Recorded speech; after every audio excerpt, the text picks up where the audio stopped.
Kitchen. வாங்க இன்றைக்கி குத்து சப்பாத்தி எப்படி செய்கிறதுன்னு நம்ம பார்க்க போகிறோம். அதுக்கு முன்னாடி ஒரு சிஸ்டர் ஹேர் ஃபால்ஸோடைய டிப்ஸஸ் இருந்தால் சொல்லுங்கன்னாங்க. அவங்களுக்காக இந்த ஒரு புது டிப்ஸ் சொல்கிறேன். மொத்தத்தில் முடி கொட்டுறதுக்கு ஒரு காரணம் உடம்புடைய சூடுனால தான் கொட்டும். அது 1000 ரீசன் இருக்கலாம். அந்த எல்லாத்துக்கும் காரணம் சூடு தான். இதை நம்ம எப்படி சரி பண்ணுறதுன்னு பார்க்க போகிறோம். இன்றைக்கி மாதுளப்பழ ஜூஸோ ஒரு பீட்ரூட் எடுத்துங்க.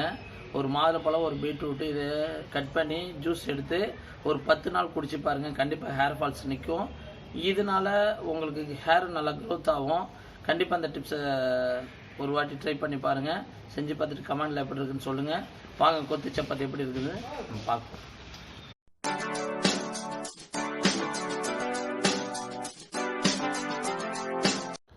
ஹாய், வாங்க இன்னைக்கு கொத்து சப்பாத்தி எப்படி இருக்குன்னு பார்ப்போம். இதுக்கு தேவையான பொருள்லாம் எடுத்துருக்கோம். சப்பாத்தி ஒரு 2 எடுத்து இப்படி சின்ன சின்னதாக கட் பண்ணி வச்சிங்க. இப்படி சின்ன சின்னதாக கட் பண்ணி வச்சிங்க. நல்லா பார்த்துங்க. இது ஒரு முறை செஞ்சு பாருங்கள், டேஸ்ட்டாக இருக்கும். தேவையான பொருள் தக்காளி, வெங்காயம், முட்டை, 2 முட்டை எடுத்துருக்கிறேன். கொஞ்சம் கொத்தமல்லி எடுத்துருக்கிறேன். இதை சின்ன சின்னதாக கட் பண்ணி வச்சிங்க. இதை ஒரு தோசைக்கல் எடுத்து வச்சிங்க. அதை கொஞ்சம் எண்ணெய் ஹீட் ஆனோடனே இப்படி எண்ணெய் ஊற்றிங்க. கொஞ்சம் அந்த வெங்காயம், தக்காளி இதெல்லாம் போட்டு நல்லா கொஞ்ச நேரம் அது கொஞ்சம் அந்த பச்சை ஸ்மெல்லாம் போகிற வரைக்கும் கிண்டிங்க. தக்காளி போட்டுங்க. தக்காளி போட்டுக்கிட்டு அதுவும் கொஞ்சம் மசிஞ்சு வர வரைக்கும் நல்லா கிண்டிங்க. அது மட்டும் இல்லாமல் அந்த அதில் லைட்டாக உப்பு சேர்த்துங்க.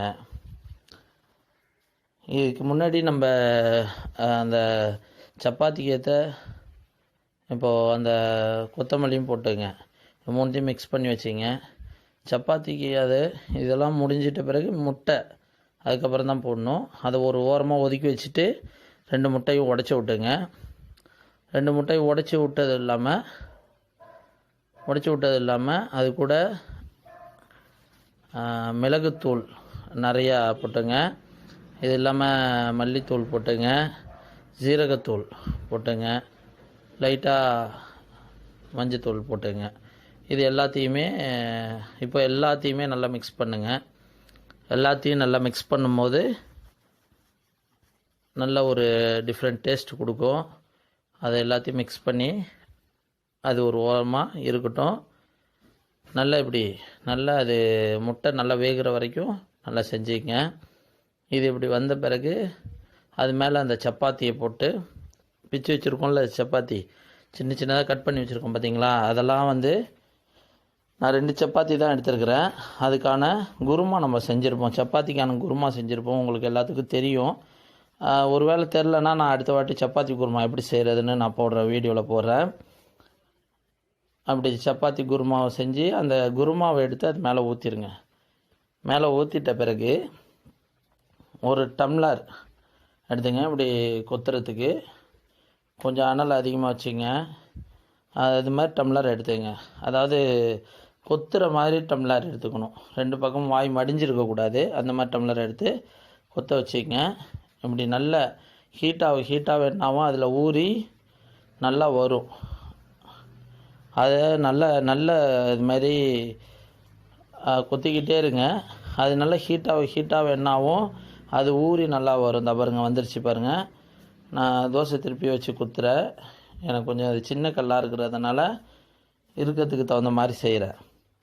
பாருங்கள், கொத்து சப்பாத்தி நல்லா வந்துருச்சு.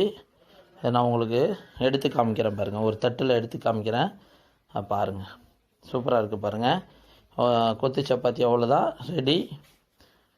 பாருங்கள், தட்டில் எடுத்து வச்சுருக்கிறேன். நல்லா ஃப்ரைட் ஆகிட்ட பிறகு எடுத்து வச்சுருக்கேன்.